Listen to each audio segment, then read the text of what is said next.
Bab 22. Hati-hati yang resah.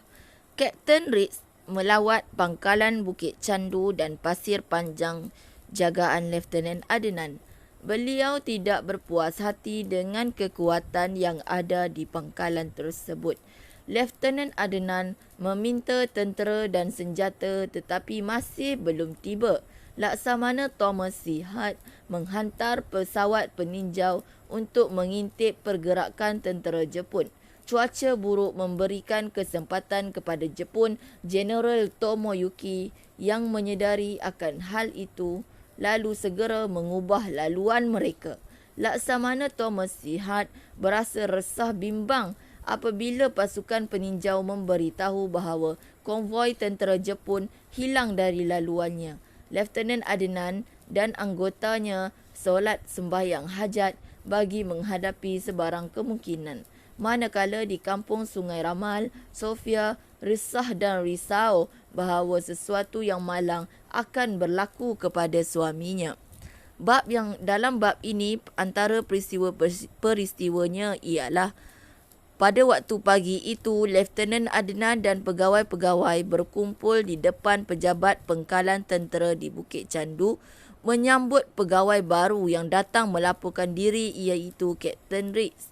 Latar masa waktu tengah hari, latar tempat pejabat pengkalan tentera Bukit Candu. Seterusnya, peninjauan di udara daripada pegawai penerbangan Ramshaw melaporkan bahawa mereka ternampak 3 buah kapal di lautan dan pantai. Jepun telah membuat persiapan perang. Nilai pengajaran di sini ialah kita perlu melakukan strategik dan persiapan yang rapi untuk mendapatkan hasil yang baik. Seterusnya, risikan dan tinjauan terbantut ataupun terhenti seketika kerana cuaca tidak mengizinkan.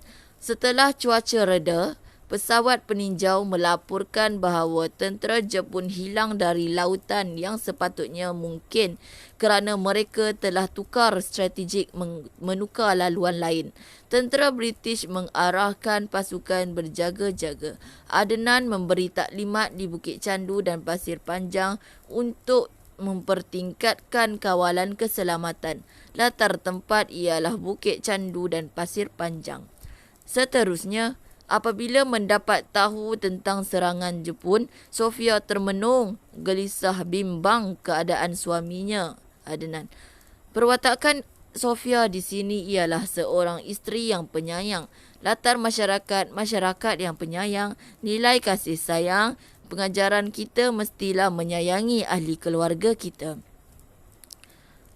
Akhir sekali, penduduk cemas bimbang dengan berita serangan Jepun, sama ada yang gembira kononnya Jepun ingin menghalau penjajah dan bagi memerdekakan negara. Penduduk kampung Sungai Ramal mula bercerita mengenai perang. Pak Saidi hanya berserah kepada takdir Tuhan kerana kesemua anak-anaknya dalam askar Melayu. Ahmad dalam Angkatan Tentera Laut dalam kapal HMS Pelanduk dan Amarullah dalam pasukan askar Melayu. Persoalannya ialah berserah kepada takdir, perwatakan seorang yang pasrah, seorang yang redha, iaitu Pak Saidi. Latar masyarakat yang pasrah dengan takdir Tuhan, masyarakat yang redha. Latar tempat kampung Sungai Ramal, pengajarannya kita mestilah menerima takdir Tuhan. Sekian dahulu.